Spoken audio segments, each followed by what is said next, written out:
প্রত্যেককে শুভ নববর্ষের অনেক অনেক প্রীতি শুভেচ্ছা অভিনন্দন জানিয়ে শুরু করছি আজকের সৌভাগ্যের সূচনা অনুষ্ঠান।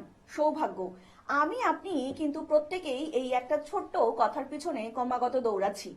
সাকসেসটাই কিন্তু সবার শেষে মূল কথা, যে সাকসেসের জন্য আমি আপনি প্রত্যেকেই দৌড়ে বেড়াচ্ছি। তাই মনের মধ্যে যদি আস্থা বিশ্বাস থাকে তাহলে কিন্তু অবশ্যই আপনাকে যোগাযোগ করতে হবে মাতৃসাধক এবং তন্ত্রজ্যোতিষ বিমল মুখার্জির সাথে। আমাদের কিন্তু এই বছরটা কর্মের বছর, তাই যদি কর্মটা আমরা জীবনে ভালো না করি তাহলে কিন্তু সাকসেস আমরা পাবো না। কিভাবে আমাদের জীবনে কর্মটাকে আমরা ভালো করব কিংবা কর্মের দ্বারা কিভাবে সাকসেস পাবো, এই সমস্ত কিছু বিস্তারিত আলোচনায় আসবো। কিন্তু তার আগে চলুন আরো একবার আজকের অনুষ্ঠানে আমরা স্বাগত জানিয়ে নেব মাতৃসাধক তন্ত্রজ্যোতিষ বিমল মুখার্জিকে। দাদা, নতুন বছরকে অনেক শুভেচ্ছা এবং অনেক স্বাগত আজকের অনুষ্ঠানে তোমাকে। জয় মা তারা, জয় মা কামাখ্যা, শুভ নববর্ষ, নমস্কার। হ্যাঁ বল দাদা, যেটা হচ্ছে অনেকেরই প্রশ্ন সেটা হচ্ছে, তুমি তো বলেছো 26 সালটা কর্মের সাল, তো এই কর্ম জিনিসটা কি যদি একটু দর্শকদেরকে বলো আর কি। কর্ম বলতে যেটা বোঝায় যে সার্বিকভাবে উন্নতি হওয়া। ঠিক আছে, আজকে আমি যে পজিশনে আছি, পরপর স্টেপ বাই স্টেপ আমি লেখাপড়া করার পর আমার দরকার একখানা চাকরি, আমার চাকরির পর আমার দরকার একটা বিয়ে, এইগুলো সবগুলোই, তারপরে আমাদের সন্তান হবে, তাদের লেখাপড়া আছে, এই সবগুলোকেই আমরা কিন্তু কর্ম করি। এই যে স্টেপ বাই স্টেপ একের পর একটা জীবনে যে উঠান পাঠান, এইগুলোকেই আমরা টোটালটাকে কর্ম বলি। তো আমাদের দেখতে হবে কর্ম আমরা কোনটা ভালোভাবে করি। যখন আমি আমার জীবনে লাইফে আমি প্রত্যেকটা স্টেপে স্টেপে ভালোভাবে এগিয়ে যাব, তখন সেই কর্মটা আমার সুফল লাভ করবে। ঠিক আছে দাদা, আমরা প্রত্যেকেই জানি যে তোমার কাছে মানুষ আসা মানেই কিন্তু অনেক আশা অনেক আকাঙ্ক্ষা নিয়ে আসে, কারণ প্রত্যেকেই জানে তোমার কাছে আসা মানেই সাকসেস। কিন্তু তুমি যদি একটু দর্শকদেরকে বলো ঠিক কোন ধরনের মানুষের গ্রহটা স্ট্রং করতে হবে কর্মের দিক থেকে, তাহলে একটু দর্শকদের বুঝতে সুবিধা হবে। আমি প্রথমে এর আগেও বলেছি, কর্ম 2026 সালটা হচ্ছে সার্বিকভাবে 6টা থেকে 7টা রাশির জাতক জাতিকাদের পুরো সম্পূর্ণভাবে ভালোভাবে চলবে। ঠিক আছে, কর্মের দিক ভালো, তাদের লেখাপড়ার দিক ভালো, তাদের বিবাহের দিক ভালো, সব দিক দিয়ে উত্তমভাবে তাদের সার্বিকভাবে ভালোভাবে যাবে। এর মধ্যে আমি তোমাকে বলি, কর্মদাতা হচ্ছে শনিদেব। জন্মকুণ্ডলিতে দেখতে হবে কর্মর জন্য, যদি ভালোভাবে কর্ম করতে হয়, ভালোভাবে কর্মের দিকে দেখতে হয়, তারা চাকরি, কর্ম বলতে সাধারণত লোকে ভাবে একটা চাকরি, একটা চাকরি। ঠিক আছে, একটা চাকরি, সে সরকারি চাকরি বলো, প্রাইভেট চাকরি বলো, ব্যবসা বলো, কর্মের অত হচ্ছে। সেই কর্ম যে কর্ম করবে, সেই কর্মের জন্য কোন কোন গ্রহ, কোন কোন রাশি, কোন কোন রাশিতে কোন কোন গ্রহ, এটা কিন্তু বসলে কোন কোন গ্রহের সমষ্টিগত থাকলে, এই যে রাশিগত সমষ্টি বলো বা রাশিগত মৈত্রী বলো, এই জিনিসগুলো কোন কোন ব্যাপারটা থাকলে তবে কিন্তু এই যে চাকরির ব্যাপারটা পুরো পরিষ্কার জলের মতো হয়ে যায়, সেইটা কিন্তু একমাত্র জন্মকুণ্ডলিতে দেখলে পরে, বিচার করলে পরেই কিন্তু তবে বোঝা যাবে। আমরা আরেকটু বিস্তারিত আলোচনায় আসবো, কিন্তু তার আগে একজন বন্ধু উপস্থিত। অনেক স্বাগত আপনাকে। নমস্কার, কে বলছেন? হ্যাঁ নমস্কার, আমি হাওড়া থেকে সন্দীপ দাস বলছি। হ্যাঁ বলুন সন্দীপ বাবু, কার সম্বন্ধে জানবেন? আমার সম্বন্ধে। আচ্ছা, আপনার জন্ম তারিখ বলুন। 15ই ফেব্রুয়ারি 2001। 15ই ফেব্রুয়ারি 2001। জন্ম সময়? জন্ম সময় সকাল 8:37। সকাল 8:37। জন্মস্থান? হাওড়া। হাওড়া। এবার বলুন কি প্রশ্ন আপনার? হ্যাঁ, আমি কোনো কাজে ঠিকঠাক সাকসেস পাচ্ছি না। যে কাজে যাচ্ছি না কেন, কিছুদিন থাকার পরে সেটা পর থেকে বিরত থাকতে হচ্ছে। আচ্ছা আচ্ছা, এরপরে বলি, নামটা কি বললো? নামটা কি বল? সন্দীপ বাবু। আমি আপনাকে বলি, আপনি এর আগে কুণ্ডলী দেখিয়েছেন? কাউকে দেখিয়েছেন কি কুণ্ডলী? কাউকে যদি দেখিয়ে থাকেন, নিশ্চয়ই রাশি লগ্ন জানেন। আমার সময় খুব অল্প, দিকে না গিয়ে আমি আপনার প্রবলেমটা যেটা যে জন্য জানতে চেয়েছেন সেটা বলি।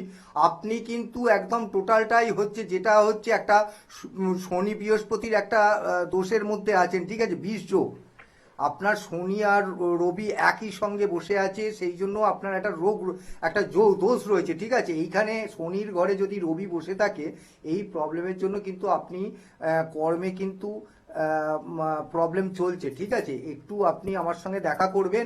এই আর বাকি যেগুলো হচ্ছে সেগুলো মোটামুটি ঠিক আছে, ডিগ্রিগত দিক দিয়েও ঠিক আছে।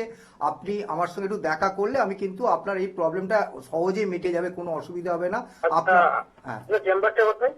হ্যাঁ, ওগুলো সব বিস্তারিত বলে দেওয়া হবে, আপনি একটু দেখে নেবেন। অনেক ধন্যবাদ আপনাদেরকে।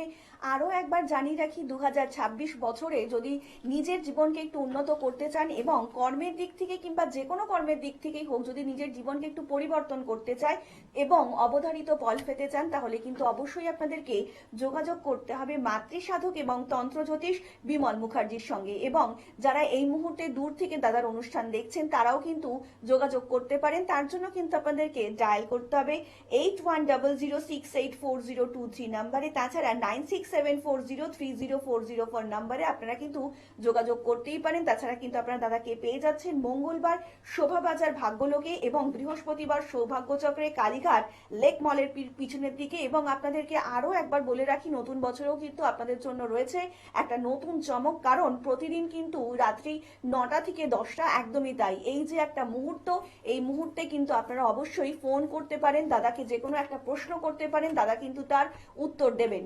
সমস্যা আপনার, সেই সমস্যা থেকে সত্যি সত্যি যিনি আপনাকে সঠিক পদ্ধতিতে এবং সঠিক প্রেডিকশনের মধ্যে দিয়ে বের করে আনতে পারেন, তিনি হচ্ছেন মাতৃসাধক এবং তন্ত্রজ্যোতিষ বিমল মুখার্জি।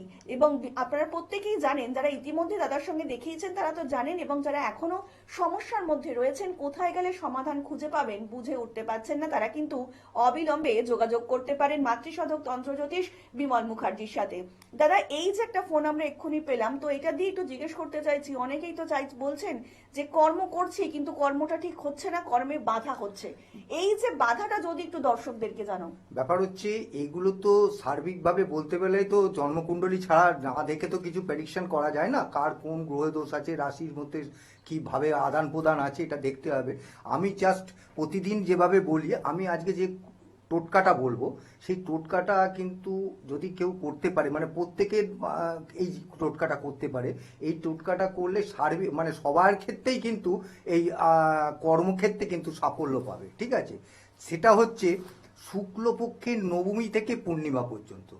এই যে শুক্লপক্ষের নবমী থেকে পূর্ণিমা পর্যন্ত এই টাইমটাতে সন্ধেবেলা, এই যখন মানে বাড়িতে সন্ধ্যা দেয়, ঠিক এই সময় যদি কোনো রকম ক্ষীর বা পায়েস, এবং সেই ক্ষীর বা পায়েস নিয়ে কোনো একটা ফাঁকা জায়গায় যদি বা ছাদের ওপরে রেখে দেওয়া যায়, ঠিক আছে, এবং একটা আটার প্রদীপ করবেন, আটার প্রদীপ করে সেইতে এমন প্রদীপ করবেন যাতে ওই মানে ঘন্টা 3-4 জ্বলে, এইরমভাবে একটা আটার প্রদীপের সাইজ করে তাতে ঘি বা তেল দিয়ে জ্বালিয়ে দিতে হবে। ঠিক আছে, দিয়ে মনস্কামনা করে ওই যে আকাশের তলায়, ফাঁকা আকাশের তলায় ওই পায়েস আর প্রদীপ জ্বালিয়ে দিয়ে আপনারা নেমে চলে আসুন।